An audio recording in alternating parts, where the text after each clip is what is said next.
the Vice President Mike Pence left a game that he went to attend as former governor of Indiana to honor Peyton Manning, who was being honored by the Indianapolis Colts.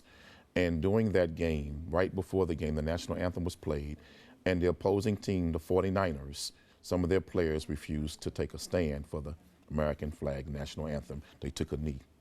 He left the game because of that and said that he would not support any team that disrespects the flag.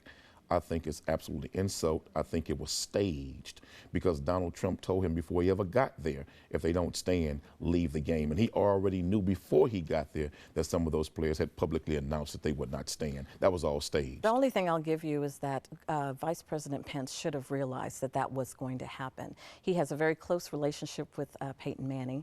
He was an elected leader of that state for many, many years. And the fact that he was highly and effectively involved with the football players prior to him becoming vice president, it's no surprise that he did attend.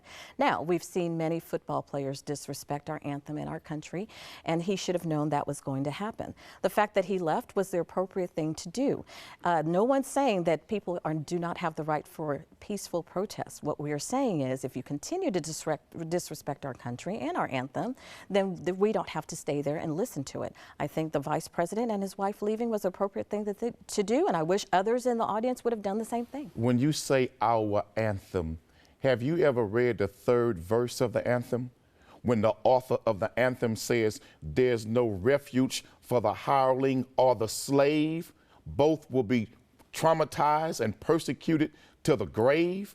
The author of the anthem said there'll be no refuge in America under that anthem and that flag, and that we be persecuted as black people who were slaves to the grave. And you sit here today saying our anthem? It's our anthem in our country. The flag and our anthem is the one thing that has united all of us, regardless of our color, our creed, our religion.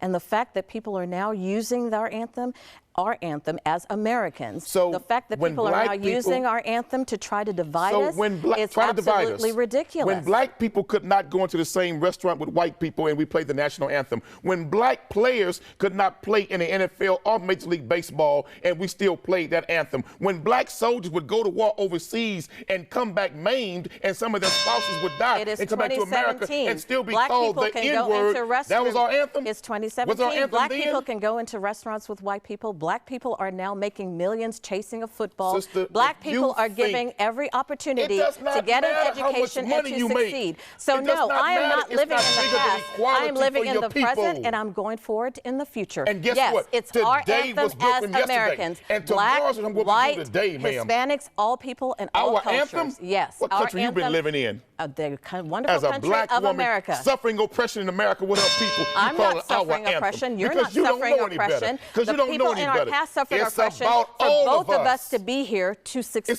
and achieve the American dream. Well, then go and like you said, it's about all of us, all Americans. Please. That's exactly correct. Yeah, right.